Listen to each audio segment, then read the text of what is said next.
So I had a dream last night about all the different ways that this could go wrong. Like there was like 4 different scenarios. One of them was we got here and we were getting ready to set up all the equipment, and somehow the football team was lifting in here. Don't ask me how, but they were all lifting in here. So we tried to like squeeze into this corner back here. It didn't work very well, but that's. Is that a full pads practice going on? It was, yeah. Just everything, the whole deal.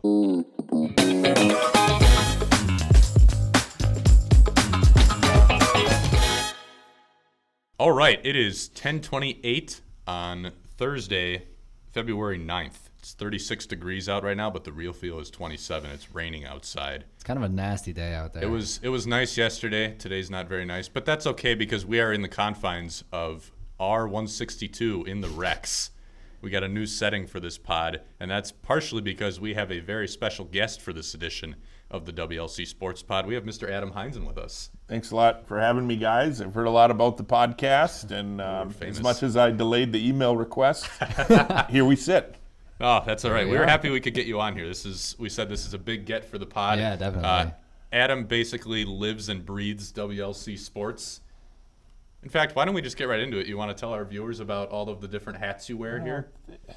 I really enjoy my job. Don't have to be the most athletic guy to love sports. So it really started when I was a student here. I worked in the athletic department just as your student worker. Then I got introduced to the sports information office and, kind of just got my feet in the door and kind of understood what things were like. And here we sit, 17 years later, just doing the same thing at a much higher level. Love promoting our student athletes, love WLC. So you feel like you don't work a day in your life when you love what you do. So I really enjoy what I do. A lot of late nights, a lot of long hours, but I wouldn't do anything else if I wasn't doing this. We're really glad to have you here because, without you, I don't know how WLC sports would function, really. like all of it just kind of flows through you, which is awesome. One of my favorite things is if I need a quick update on sports. We had Rev Shev on here last semester, and we asked him about the You Are Looking Live vlogs, many of which are sports themed. And if you watch a lot of those, you can catch Adam as kind of his partner in crime, giving you the rundown on everything that's going on. It's tough with WLC not to get away sports. from Rev when he's wanting a bit. So I pretty much know that I got to be in front of his camera with him. I was working on some homework a couple weeks ago, and my roommate comes barging into my room when I'm sitting at my desk. He's like, "Did you see the latest Rev Shev vlog?" I'm like, "No, why? What's the big deal?" He's like, "He went over to Heinzen's house and he rang on his doorbell. Heinzen opened the door and then slammed it in his face." He's done that a couple times, and those were not planned. That's what I was going to ask. Those were unannounced visits. I'm sure everyone's seen my address in the video. You can see the house number. Oh, yeah. Uh-huh. That's what I was going to ask. Is that... Did he tell you he was going to show up, or did he just... Those were not staged as apparent by me shutting the door and then opening it. I was going to say, because it looked pretty authentic. I'm like, I don't think he's that good of an actor. I think he just legitimately was not expecting Rev Shev to show up at his door. That's being called caught off guard. It just feels on brand for Rev Shev. Well, sometimes the authentic reaction makes for the best entertainment. That's true. That is true. Right. Do we want to dive into our agenda for today? Yeah, let's go ahead and dive in, which we should say, the agenda, really most of the information probably comes from what you've typed up on the website. Well, so I can still forget some things, so that's why we got to print it out. Exactly.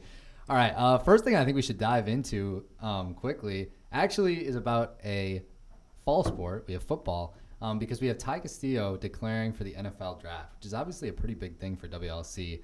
And just really cool to see. I know he's kind of gone on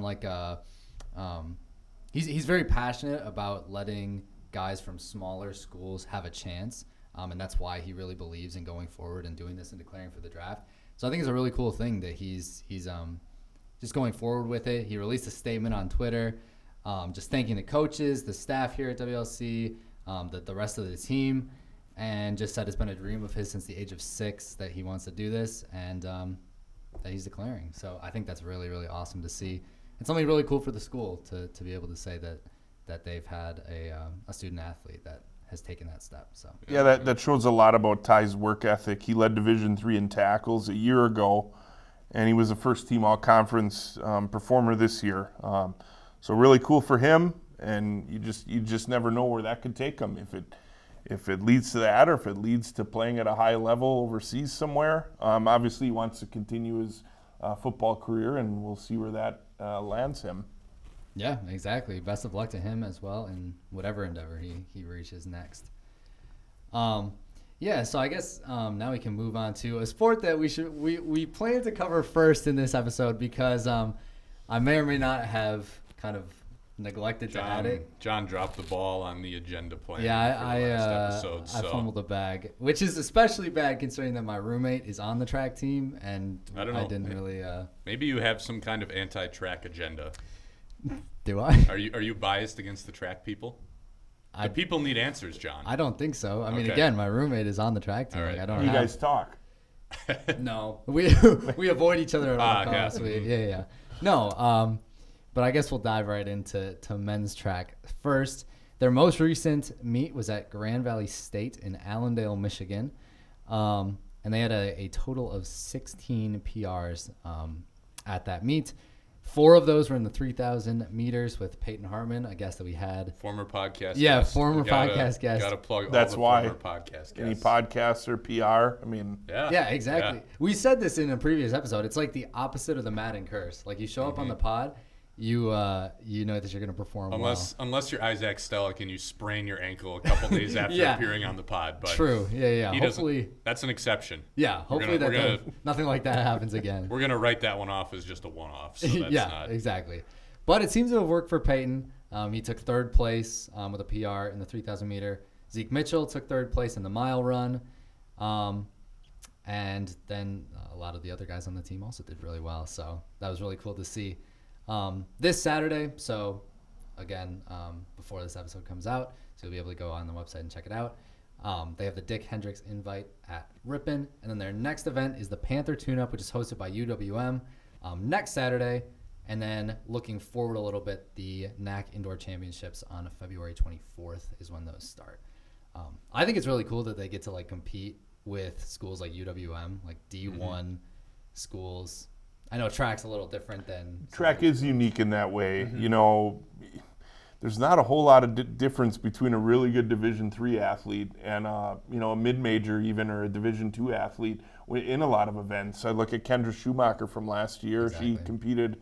Marquette hosted a home invite at our facility, and she won the 200, competing against other Division I runners. And it's cool to see track's unique, unlike any other sport, where you can just be in a mix of athletes, that are getting scholarships and at a Division I school. And but our track and field teams, they're tuning up for obviously indoor conference, but and they use the indoor season really as a tune-up for the outdoor. A lot of our distance runners, they don't have, I don't know if there's been many 5K opportunities for more of our distance runners to compete in. So, they're still looking for that. But indoor season goes fast, and right then is outdoor. So, you can see by the PRs that athletes are progressing along nicely. Yeah, definitely. We had the same sort of thing happen with the women's team. 15 PRs at that same Grand Valley State meet. There were 3 of them in the 800 meter. Brooke Grassland took 3rd place in that. Junior Janae Jensen took 3rd place in the long jump with a PR, and sophomore Rachel Romans took 2nd place in the triple jump. I'm going to be honest, I don't really understand triple jump at all. I've had it explained to me, but I don't understand how it's not just 3, I've always heard hop, skip, and a jump. I don't understand the metrics of that. And I also feel like there's somebody skipped out on the double jump, right? Because you have the long jump. Yeah. So does that mean that there would in theory be a single jump as well? Well, that's long jump, Okay, that's right? Long jump is just you run and jump. so then the strategy by which we name the various jumps changes. So the single jump is not the single jump; it's the long jump. Right. And then there's no double jump, and then there's triple jump. That's what I'm saying. Yeah. So what happened to the double jump at some point in history? I'd like to know who devised the system. You'll have an update on the next episode. For Yeah, that one. will. The history of the triple jump. We'll have you give like a presentation or something. Yeah, we have there's a monitor right behind us over there, so I'll have you put like a big PowerPoint. Put up a PowerPoint full screen. Yeah, Mm-hmm. Perfect. They're also at the Panther Tune-Up next Saturday. Dick Hendrick's invite this Saturday. But yeah, I guess kind of going back to mentioning Kendra Schumacher and really going back to what we were talking about with Ty Castillo, like the track team has a chance to be a smaller school competing with bigger schools and athletes who have gotten scholarships, and to be able to compete in that capacity is really cool. Yeah, it's a good opportunity for everyone involved. So Definitely. Yeah, I'll echo the same thing about the women's team as the men. Very similar PRs a week ago, one off from each other.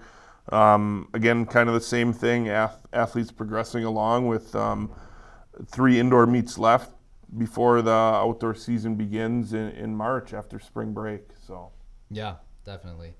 And it's interesting to have this kind of dynamic because we have the track team that's in their indoor season kind of starting out and just like getting back into the swing of things. Then we have the basketball teams that are essentially in the end of their season, going into the postseason pretty soon here.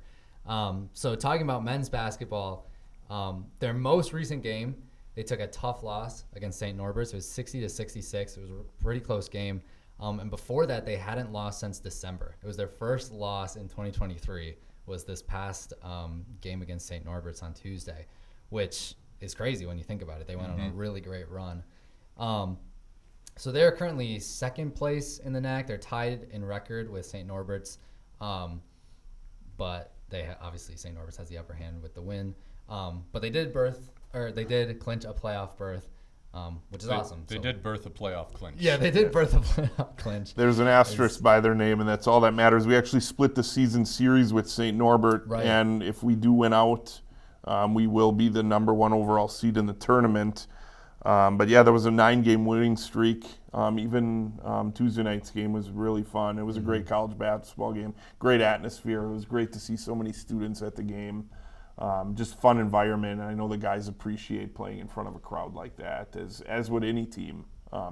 So their best games, I think, are yet to come as we get down the tournament stretch here. And tournament time is always fun. So 3 regular season games left on the schedule, and it's going to be a fun finish. Yeah, we're excited to see how that goes. The first round of the NAC tourney is February 22nd, but assuming that we'll be able to get either first or second place in the conference, we'll have a bye that week, which will be nice, and then we'll go from there. So best of luck to the guys in the tournament. Really excited. I know a large part of their success has been Ryan Breckel. He's 5th in the NAC in scoring, currently 3rd in rebounds. They've got some other guys doing well in assists, blocks, etc. So really good stuff from the guys so far. Yeah, obviously a very deep and balanced team, but when Ryan goes, the team goes. And he got in a little foul trouble on Tuesday night, and you saw that he had to go to the bench, and things weren't just quite in rhythm without him out there. So he's a huge factor in our success. Definitely. Yeah. So like Adam said, they gotta win out, try and get first place in the conference, and their next home game is February 14th, Valentine's Day, versus Cardinal Stritch. It's senior night, so come on out, support the seniors, support the team, and hopefully they can have their success and get first in the conference. That'd be awesome. Yeah, we finished with 2 of our last 3 at home. So senior night, there was a late ad game because we had a game dropped earlier in the season, so we picked up Stritch. It's actually an exhibition for them, but it can count as a regular season game for us. Gotcha. So. Nice. Yeah. Speaking of long winning streaks as well, women's basketball is no different. They actually haven't lost since January 11th, so almost a full month, I think, since they've lost. And their most recent game was yesterday versus Alverno. They really blew them out, 81-41, 40-point margin there, which is awesome. They are also second place in the NAC. I know St. Norbert's is first, and I believe they're undefeated still, which is kind of crazy. Their next home game is February 15th, and it is senior night, but it's against St. Norbert. So that one is like a crazy important game. Conference play, senior night. Come on out, support the women, and hopefully they can also.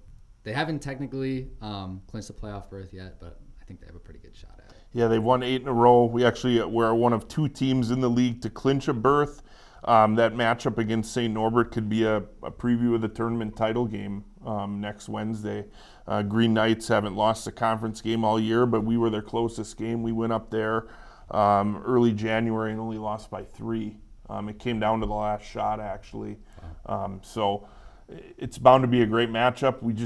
We have not found a way to win up there, but we hope we can get them here next Wednesday and get some more momentum going into that conference tournament and see how things play out. Definitely very different with a home crowd. So hopefully everybody comes on out and supports. And will you be there, John? I'll do my best to be there. Actually, that was kind of non-committal. Well, I'm realizing we have class during that. Is that? It's a Wednesday. You're right. We got a night I class. think it is. Well, if it's maybe not a little Wednesday, pitch to the professor. Yeah, exactly. I think she'd be fine with it. John's gonna have a live stream up there. A Zoom from the Rex bleachers. Yeah. Either way, I'll be.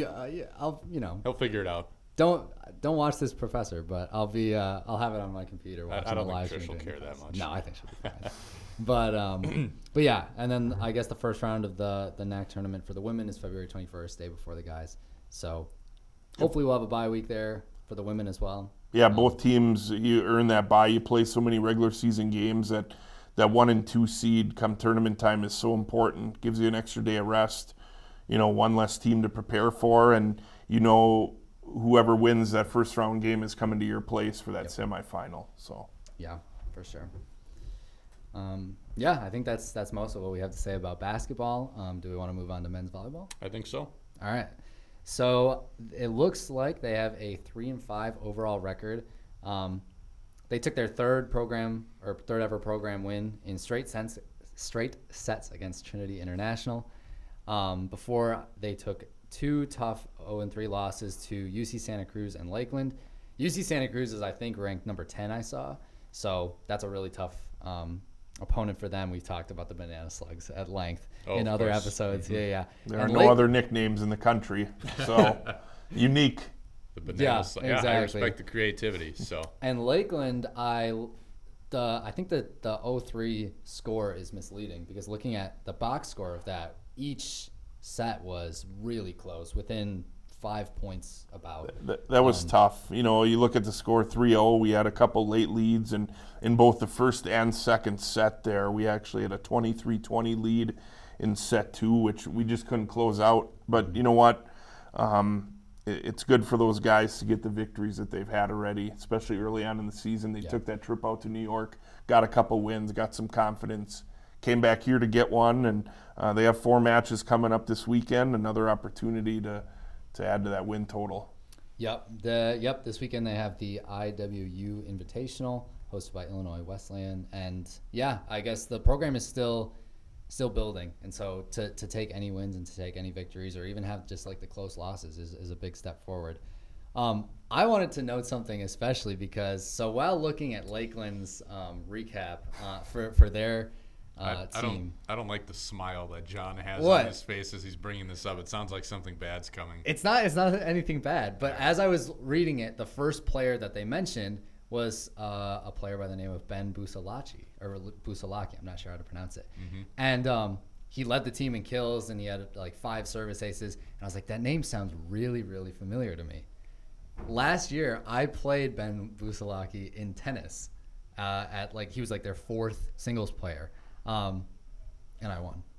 So that was what the smile was about. So I'm guessing there were no towels in sight. There were no towels in sight. You know my feelings on that already. He's got a whole thing. He believes that if he touches a towel during a tennis match, he's going to lose. I'm weaning myself off of that. So I'm going to – we have a match tomorrow. Maybe I'll bring We were going to stage like an intervention for him or something, but – that we got to do that as like our opening bit sometime. I just walk in and there's like towels everywhere. Mm-hmm.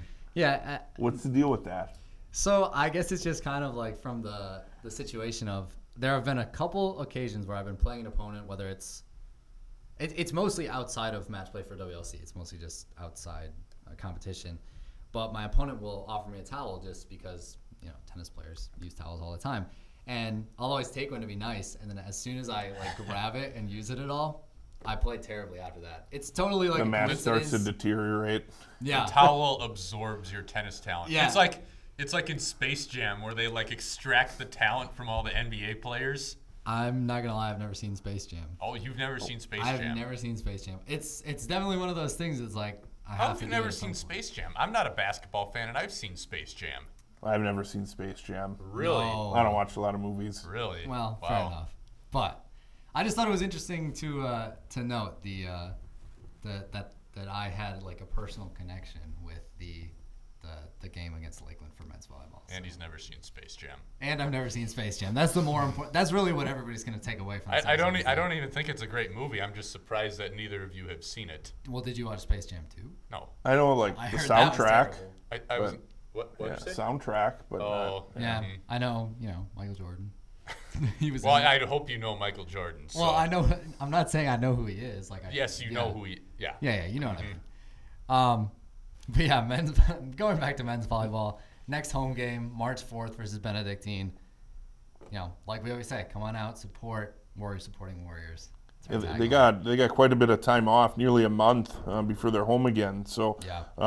hopefully they can live up to the Road Warrior term here, as they'll be on the road for a number of matches here coming up. Yeah. And then I guess finally we can kind of transition off of my tennis connection story to talk about men's tennis.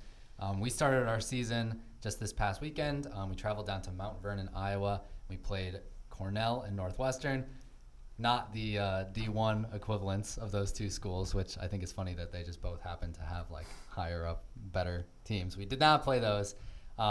Regardless, we started off the season with two kind of tough losses. Northwestern is an NAIA school, so that was always going to be a bit of tough competition. But it was still a good trip, still kind of a first match back type thing. And playing 2 matches in a day and then a 4-hour car ride is pretty difficult. So we did that. Tomorrow, actually, from when we're filming, so Friday, we host UW Stevens Point. I was just saying before we started filming that my coach had just sent out the email about when we're leaving and everything, so we got all the details on that. And then our next home match is against Calvin. We play at Pleasant Valley Tennis and Fitness Club in Jackson, Wisconsin. That's like 5 minutes away from my house. Really? Is it really? You can go tomorrow. Yeah, Jack. Yeah, there you should go. come on out and support. So we play there, Jackson, Wisconsin, noon on Thursday of next week. I could be there, maybe.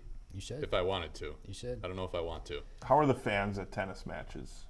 Not very. There's not very many usually. Parents? It's a lot of significant others? Grandma, Grandpa. grandpa? Basically, you Ball listen to shaggers? everybody. Uh-huh. Yeah. Sometimes Rev Shev will make an occasional appearance. Oh, but yeah, he's at everything. So. Yeah. But that's if we can change that this year, get more people coming out to the tennis matches. We were talking about, we floated this during the production meeting, the possibility of like secretly inviting Rev Shev on as like a side guest.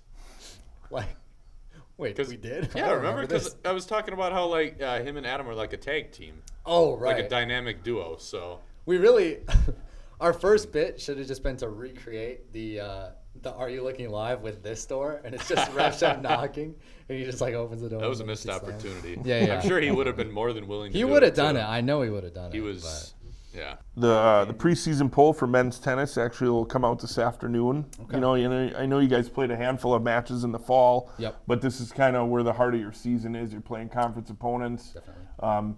As a player, do you prefer? What's the biggest difference, obviously, besides weather, between playing indoors and outdoors? Is the court the same? Obviously, the distance, but the makeup of the court. You played indoors on Saturday at Cornell. Mm-hmm.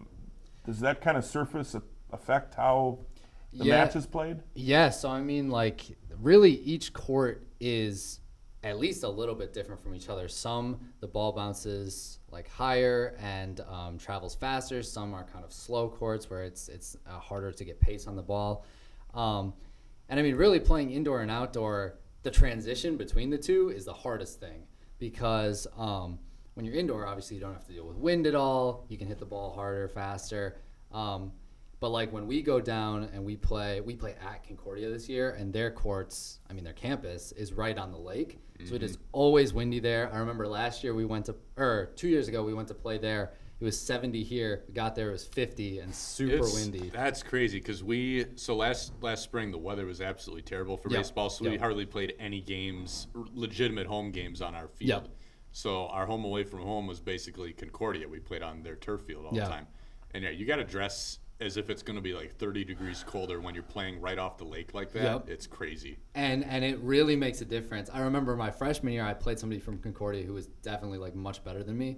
And I started figuring out, a little too late, but I started figuring out what I could do against him because the wind was so crazy that I could just use that to my advantage. So it's really just like tennis is such an interesting sport because for singles at least, you're out there by yourself. And so you have to like kind of think through everything, as you're playing, and you don't have another person to kind of like check with. Lean on and talk with between points and exactly. Get pointers about what they're doing it is totally like a mental thing. So that definitely makes a difference. Luckily, we're not playing on any sort of like clay courts, grass courts like you see at French Open, Wimbledon, whatever. We always have the hard courts here, but it definitely does make a difference to play at different places, different locations, inside, outdoors. So. Good to know. Yeah. Good to know for someone who, to Rev Shev's credit, he's been to multiple tennis matches, but who haven't you seen with him? Me. So we got to change that this year. Maybe it'll change this year. I'd be happy to see you there. That would be awesome. But that would be great. Yeah, for sure. All right, that's going to do it for this week's edition of the WLC Sports Podcast presented by The Sword. We're very happy to have Adam Heinzen join us this week. You were a fantastic guest. Seriously. Guys, thanks for what you guys do on this podcast. Really cool for students to showcase WLC athletics, and honored to be a guest today. Yeah, awesome. It was great. Yeah. We enjoyed having you. We will be back. When's the next one coming out? Should be 2 weeks. I think it's February 13th is what the date that sticks in my head, so day before Valentine's Day. This one will be coming out on the 13th. Correct. Yeah. John forgot. That just shows you how in touch I am with like what day it is. We like to highlight the amount of things we can't do on this podcast. We can't do math. We can't read calendars. We can't. Yeah. That was bad. I'm not gonna lie. That was pretty rough. You'll be watching this on February 13th, and then the next episode will be coming out 2 weeks after that. So the 27th. Yes. Is when it'll come out. Yeah, we'll preview the baseball and softball season. Yes, we'll start pivoting to spring sports a little bit here. Yeah, so that'll be exciting. Yeah. But all right, well, we will see you then, I guess. In the meantime, thanks for watching. All right, here we go. Okay. Wait, what time is it? 10:28. Okay, here we go.